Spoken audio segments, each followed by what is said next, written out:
Saudara, sebagai bagian dari bangunan cagar budaya peninggalan Belanda dan masuk kawasan sumbu filosofi, Gereja GPIB Margomulyo yang dibangun tahun 1853 hingga kini masih berdiri kokoh.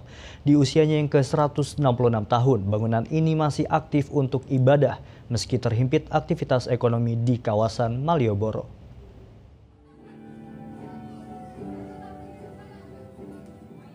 Dalam catatan sejarah, Gereja GPIB Margomulyo dibangun pada era pemerintahan Belanda pada tanggal 15 Oktober 1853. Bangunan ini pernah dipugar beberapa kali akibat bencana alam di Yogyakarta. Kala itu, Keraton Yogyakarta pada era Hamengkubuwono ke-7 juga turut memberikan bantuan finansial untuk pembangunan gereja GPIB.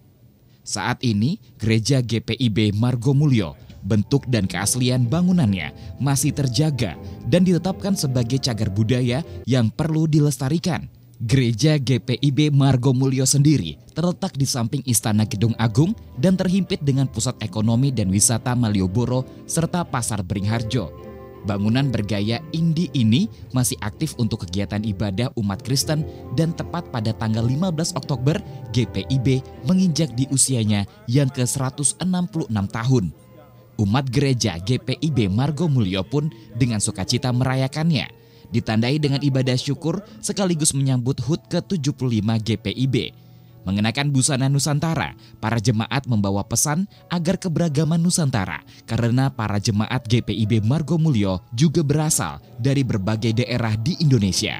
Ini mewakili ada 8 pulau besar di Indonesia, mulai dari ujung timur Papua, Maluku, Sulawesi, Kalimantan, ke barat nanti Sumatera, Jawa, Bali, NTT. Ini sesuai asal jemaat atau bagaimana, Pak? Ini sesuai asal jemaatnya, Pak. Karena di kita ini beragam, seperti saya sebutkan tadi, kepulauan tadi itu. Jadi jemaat tidak merasa kesulitan ya Pak untuk memakai baju Nusantara masing-masing ini ya? Justru dengan seperti ini mereka merasa bahwa mengingatkan mereka akan daerahnya masing-masing dan bisa bersama-sama dengan daerah yang lain dalam bentuk ibadah. Dan harapannya di tahun ini dengan bertambah usianya gedung gereja kami ke 166 tahun, kiranya kami sekalian semakin dipererat dalam tali persaudaraan sebagai satu keluarga Allah. Bahkan kami terus juga dimampukan untuk menjadi berkat bagi sesama dimanapun berada.